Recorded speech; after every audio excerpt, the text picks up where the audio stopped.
I shit my pants. I know how to use a cuchillo. My husband's.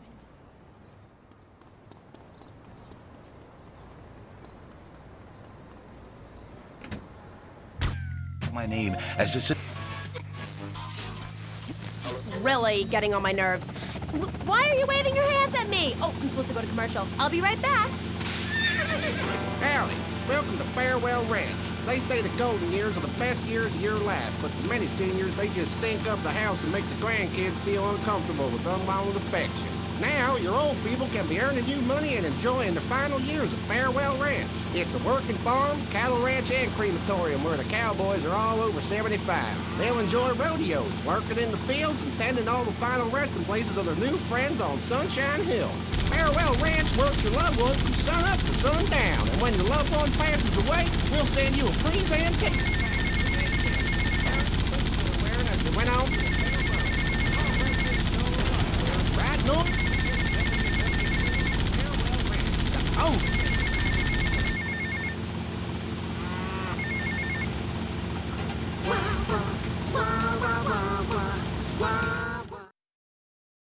That's the sound I love. Start my morning, you make my night. Giggle free with everything you make life bright. Everybody laughing, laughing. Giggle cream, get both things in. River of Hope. A river which runs from the coast to coast and cuts us off from the 47 states of wastrels and bad influencers to the north. We are going to cut Florida off from the mainland of our oppressors and float out to sea. Then, the nation of Florida will be free to start over. There'll be no long-ass lines at the log flume or the pirate shipwright when I take over. You and the kids will be able to ride the rides all day. We will have a roller coaster for each and every Florida family.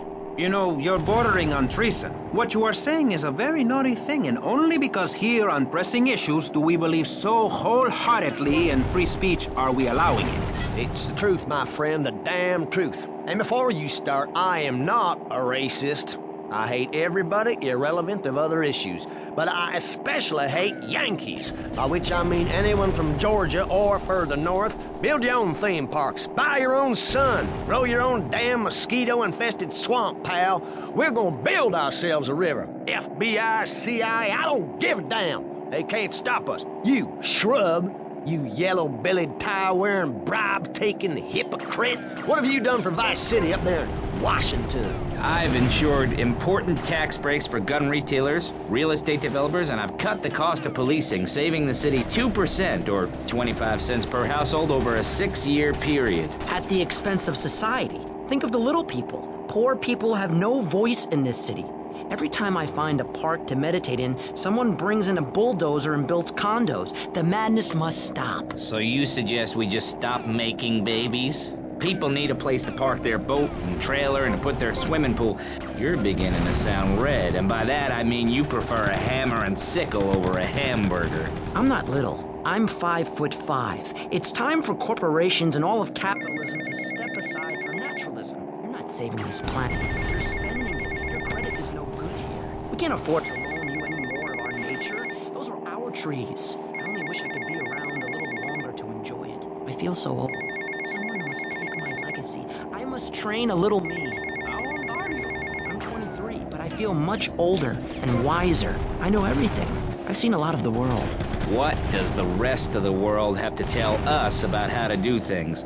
Build more trains? Have people elect their leader rather than an elite electoral college? Ride a bike to work like a Girl Scout? Or a clown with dietary concerns? No thanks, Vladimir. I'll agree with that. People from other countries are good for nothing. That's why we have to keep teaching them a lesson. I tell you what makes a real man. A truck to pull stuff and a couch to think on. I'll tell you. Speaking as a sensualist, and by that I mean a very narrow-minded, id-centered man of peace and travel. I recently went to Europe. I think everyone should see it for a week. You really see what's wrong with this country when you visit a European utopia.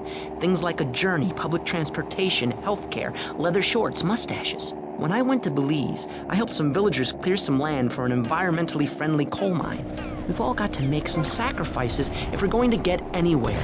My dad gave me the money to set up an exciting trust there. But how does that help the people in Vice City from worrying about whether they are gonna get robbed? What drives a man to just take? What we need are more after-school sports like choir or drama so people can learn to express themselves properly by singing or pretending to be a tree. Have you ever heard a whale sing?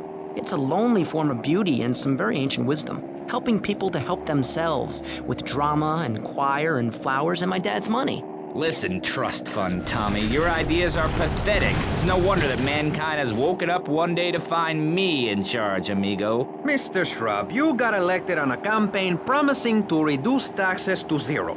But under your stewardship, we've seen taxes go up by 20% and services decline. Nobody is interested in your statistics, Chavez. Let me tell you something, pal. I'm better than that. I will not, I shall not, I cannot stoop to your level. They assured me this was a show that understood politics, where we could debate things mano a mano.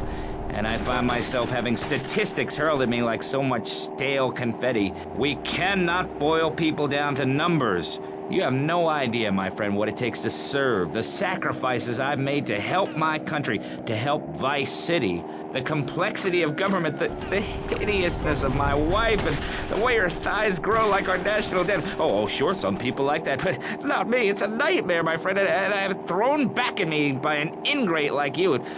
I could scarcely get up in the morning. And with that outrageous revelation, let's take a quick break to tell you something very informative.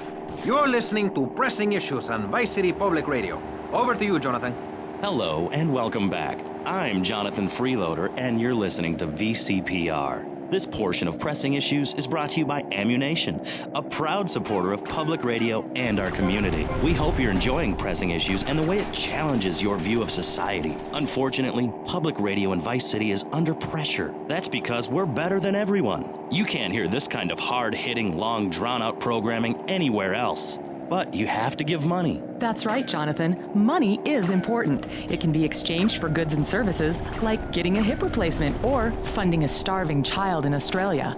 I feel all covered with flies right now. Call us, pledge your money, give 10% of your income. That's all we ask. And for that, you know everyone can be educated on the important things we discuss on VCPR. 10% is a really small amount. I remember when I was volunteering in Central America, to make myself appear less shallow, the native peoples would give you 10% of their land for a pair of mirrored sunglasses. And they would run around me saying chicle, chicle, which is Espanol for pretty woman.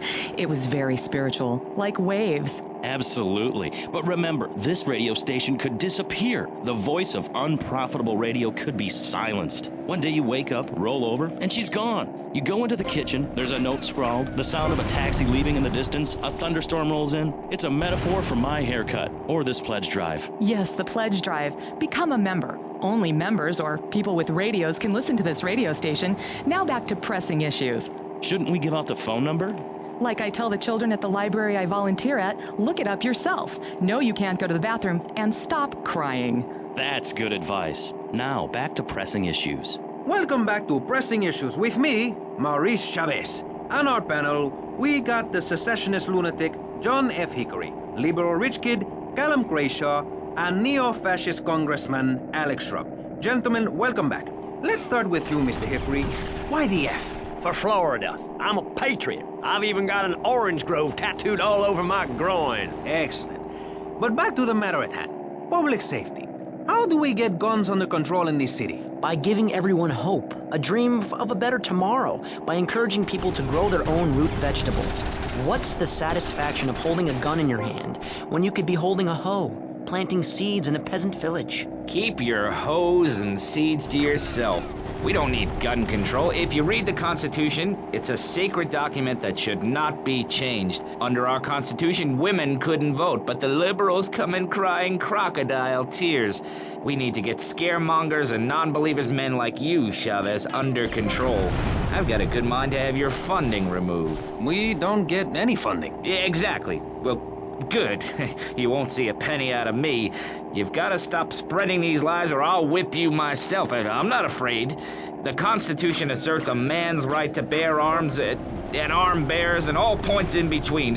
Whoever heard of a gun or a bear causing problems? This is all cocky pop or whatever that word is. It keeps the place safe. trouble is caused by unemployment, and unemployment comes from poor